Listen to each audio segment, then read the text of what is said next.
আসসালামু আলাইকুম প্রিয় বন্ধুরা, আপনাদেরকে অনেকেই জানতে চেয়েছেন কিভাবে আনারস লাগানো যায়। আমি দেখানোর চেষ্টা করছি। এই যে আনারসের মাথাটি আমার ছেলে অবশ্য একটু বেশি ছুঁড়ায় ফেলছে, আপনারা একটু কম করে ছাড়ায় নেবেন। আর এরকম পাত্রে, যে কোনো পাত্রে যেটাতে সুবিধা মনে করেন সেটাতে এই যে আছে, এই যে দেখতে পাচ্ছেন, এতটুকু পানির মধ্যে ডুবাই রাখতে হবে। এভাবে পানির মধ্যে, এখানে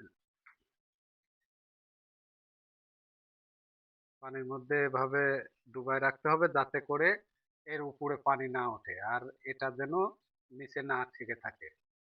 তারপরে যখন এটাতে প্রতিদিন পানি চেঞ্জ করে দিতে হবে, যখন শেকড় গজায় যাবে সেই সময় ফাঁস মাটিতে এটা লাগাতে হবে। তারপরে পরিচর্যা করলে আস্তে আস্তে বড় হবে এবং কাঙ্ক্ষিত মানের আনারস ধরবে।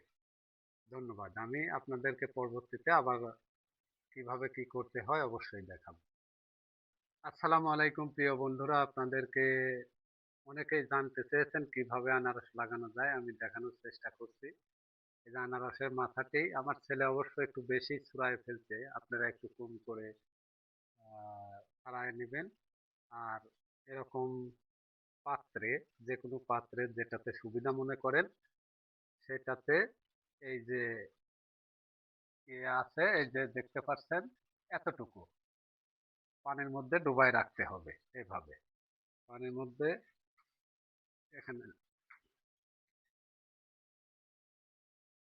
পানির মধ্যে এভাবে ডুবায় রাখতে হবে যাতে করে এর উপরে পানি না ওঠে আর এটা যেন নিচে না থেকে থাকে।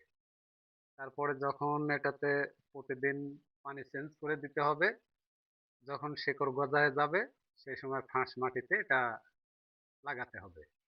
তারপরে পরিচর্যা করলে আস্তে আস্তে বড় হবে এবং কাঙ্ক্ষিত মানের আনারস ধরবে। ধন্যবাদ। আমি আপনাদেরকে পরবর্তীতে আবার কিভাবে কি করতে হয় অবশ্যই দেখাবো। আমার এইভাবে লাগানোর পর এই যে আনারস হয়েছিল, আমি এখান থেকে আনারস কেটে নিয়েছি।